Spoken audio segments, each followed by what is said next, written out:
Hello' guys, আজি খাম কচু শাক। দেখিছেনে? এয়া পথাৰৰ পৰা বুটলি অনা কচু আৰু লগতে বিলাহী টেঙা দি পূৰা খাম, জ্বলাও দিম। আৰু এয়া ৰৌ মাছ, লোকেল ৰৌ মাছ। আৰু এয়া মচুৰ আৰু মগু দালি দি পেলাই একদম টেষ্টিকৈ বনাম আৰু দেখাই আছোঁ দেই।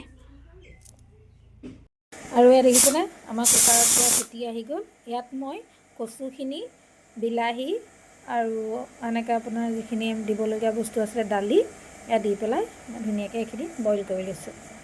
নহ'লে পিছত কচুখিনি সিজোঁতে বহুত টাইম লাগে। এয়া আমাৰ পূৰা ৰেডি হৈ গ'ল। আৰু এইফালে মাছখিনিত হালধি সানি লৈছোঁ আৰু অলপ অলপ ফ্ৰাই কৰি লওঁ। অকণমান দি দিছোঁ মাছখিনি ফ্ৰাই কৰিবৰ কাৰণে। এয়া মই মাছ দি দিছোঁ দেই। মাছখিনি অলপ দেৰি ভাজি ল'ম, সম্পূৰ্ণ নাভাজোঁ, অলপ অলপ কোমল হোৱাকৈ ভাজিম। আৰু তাৰপিছত আমাৰ কচু দালিত মাছখিনি দি ধুনীয়াকৈ বনাম। অকণমান মই লৰাই দিছোঁ।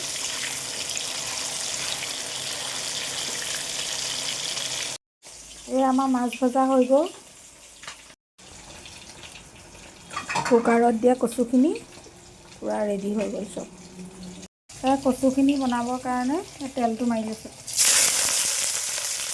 একেলগে চব দি দিছোঁ দেই।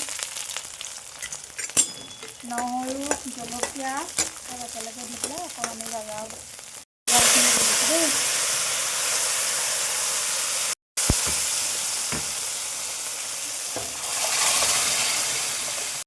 এয়া আমাৰ দাইল প্ৰায় ৰেডি হৈ গৈছে। আৰু ইয়াতে আমি এই ভাজি থোৱা মাছখিনি দি দিওঁ। এয়া মাছৰ মূৰ দি দিছোঁ।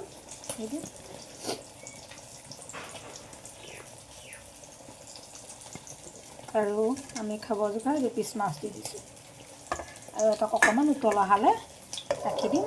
আৰু আমাৰ কচু দালি পূৰা ৰেডি হৈ গ'ল। আমাৰ কচু দালি ৰেডি।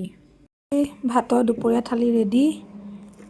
মাছ, এয়া পেটু ভাজি, দাইল আৰু এয়া কবি ভাজি। আৰু এয়া কচু দাইলতে মাছৰ মূৰ ভাঙি থোৱা আছে। আৰু এতিয়া মই খাবলৈ লৈছোঁ। প্ৰথমে মাছৰ পেটু কটিয়াই লৈছোঁ।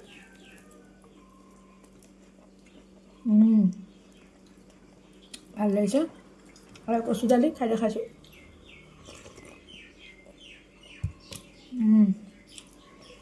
বহুত দিনৰ পিছত খাইছোঁ মাছ দি। মজা হৈছে।